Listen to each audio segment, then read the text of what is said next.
Hello বন্ধুরা, আমার সালাম নিন। আসসালামু আলাইকুম।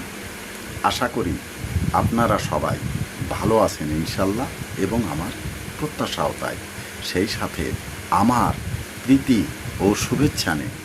আজ এ পর্যায়ে যে বিষয়ে কথা বলবো তা হচ্ছে প্রেমের পরশে মানুষ আলোকিত হয়, আলোর পথও পায়।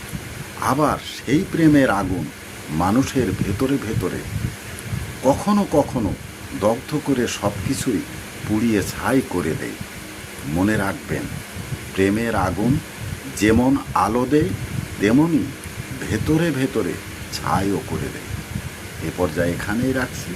ততক্ষণ পর্যন্ত সবাই ভালো থাকুন, সুস্থ থাকুন এবং নিরাপদে থাকুন। শুভ কামনা নিরন্তর সবার জন্য সবসময়। ধন্যবাদ ফেসবুক মেটা, ধন্যবাদ সকল বন্ধু সহ সবাইকে।